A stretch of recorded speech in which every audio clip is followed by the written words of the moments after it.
Alright, so I think I'm recording. Let's take a look at some of these problems where we're using the law of sines to solve a triangle. When they give us a triangle, they'll give us half of the information. When they ask us to solve a triangle, they want the measurement of the three angles and the length of the three sides. So you can see that here they've given me half of that information. I also know that I'm going to use the law of sines because they give me a known pair. By a pair, I mean angle A and the length of side A. So I'm going to make a sketch. I've got 22 degrees, and opposite that 22 is of length 27, and then I have this length 55. Well, right now I can see since 27 is smaller than 55, there's a possibility that I could have two solutions or no solution. So the first thing I need to do is to determine this height, create a right triangle by dropping a line to this base perpendicular to it, and call that H, and take the hypotenuse times the sine of 22. Now, if this value is bigger than 27, I know that it'll be no solution. That 27 would be too short to cover that distance. But if this is bigger than 27, then I know I'm going to have two solutions. So let's jump in and find it. 55 times the sine of 22. I'm in degrees. I'm set for two decimals and 20.6. So that is smaller than 27. So I know that I'm going to have two solutions for this problem. Alright, so let's jump in and find the first solution. Since I have my known pair, and let's go to this B and find the measure of angle B. So I'm going to start out my proportion by the sine of B over the length of B, which is 55, and the sine of A, which is 22 degrees, over the length of A, which is 27. So if I multiply both sides by 55, then I get the sine of B by itself. And say that, the calculator, if we want it to give us the angle measure, we have to use an inverse trig function. So the ratio we know. We know that the ratio is 55 times the sine of 22. Now don't forget to close that parenthesis. So there's the ratio fixed to two decimals. It's really longer than that. Now, but what I want is angle B. So I want the inverse sine of this ratio. 55, the sine of 22 over 27. So I want the inverse sine, and rather than keying in this ratio, I already keyed it in, so I'll just hit second answer, and it will use that previous answer. And it uses more than two decimal. It uses the values that it has stored, and I'm getting that the measure of this angle B, at least to two decimals, is 49.74. Now I have two of the three angles inside this triangle. I don't have to use the law of sines to find the measure of angle C. I can just use the well-known fact that I think they call it the triangle angle sum theorem, that the sum of the angles inside any triangle is always equal to 180.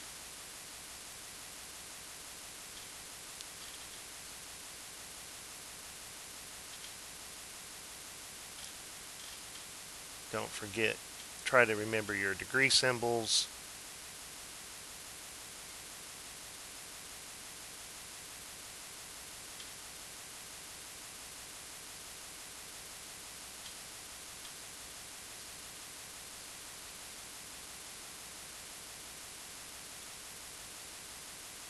So I'm getting 108.26 as the measure of that third angle. Now let's come in. They give me two of the side lengths. I need to find the length of side C. I just found the angle C.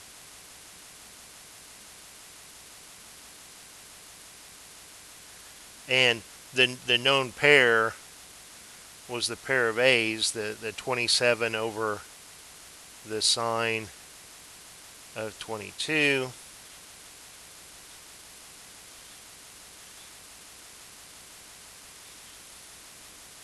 And so this length of C is 27 times the sine of 108.26 over the sine of 22.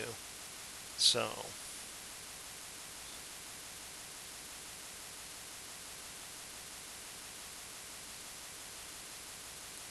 don't forget to close that parenthesis, otherwise you'll get it wrong.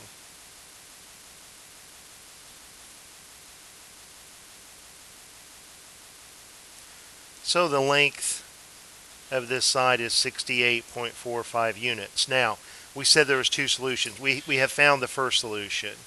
So angle B, angle C, and length C. Well, I claim that there's another possibility for angle B, which is going to create another possibility for angle C and another possibility for the length of C. Now, why is that? Because when we went to use the inverse sine, it did not search the angles inside of a triangle. Could be between 0 and 180 degrees. But when you use the inverse sine, the calculator only looks between negative 90 degrees and positive 90 degrees. It's only going to give us positive angle measures from the first quadrant. We know that in the second quadrant, the sine of any angle in the second quadrant is also positive. So think about that unit circle. What I'm saying is there exist 2 points on this unit circle. One point in the quadrant 1, 1 point in quadrant 2 that have the same y coordinate. They're the same height above the y-axis. The calculator only gives us this angle. Okay, I claim that there's another angle that has this angle right here, has the same sine ratio as that angle that was in quadrant 1. So I come to find my second solution. I start with the very first time that I went to the calculator for the inverse sine, and I take the supplement. The angles are going to be supplementary because this in quadrant 1 is also its reference angle. So the angle the angle B that's in quadrant 2, my second possibility for angle B is the supplementary angle to what the calculator gave me.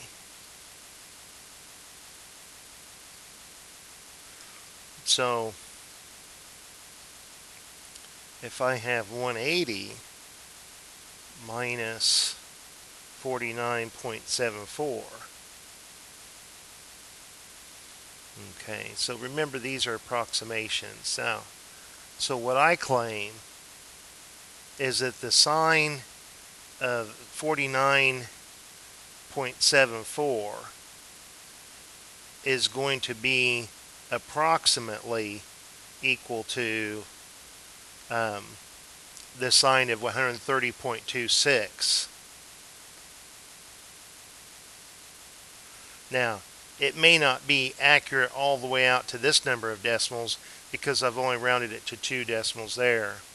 But well, yeah, it is. Okay, so it's to 2 decimals gives us a pretty accurate, that's because if you look at the angle that's in quadrant 1, that's 49.74, the y coordinate there is the same as the y coordinate if you look at the angle of 130.26.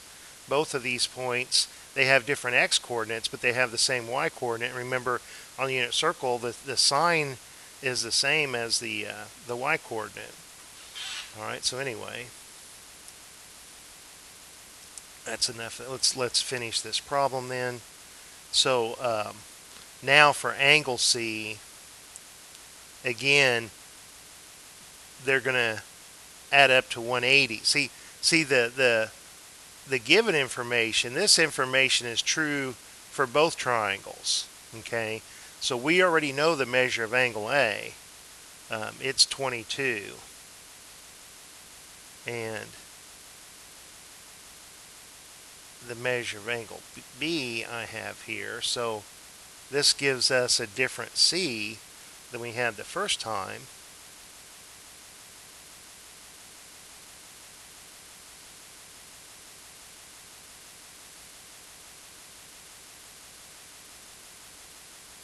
So 27.74 is my other angle measure for in my second triangle, the measure of angle C. So now I need the length of C. I'm running out of room here, and I'm getting a little bit too sloppy. Sorry about that. So if I'm trying to find this length C, I need to use the angle C that I just found, 27.74. Now, the known pair, the A's that was given, I'm going to go ahead and use it. So the ratio has not changed. It's just that to get this ratio, this numerator and denominator are different than this numerator and denominator over here, but their ratio is the same.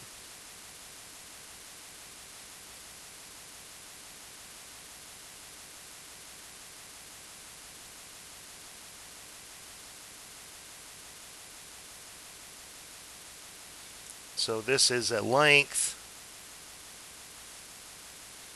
Let's jump to the calculator. I'm going to go back and set it to 2 decimals.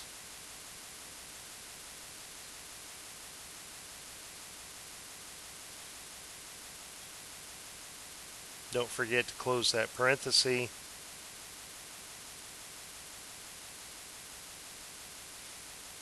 So 32.88.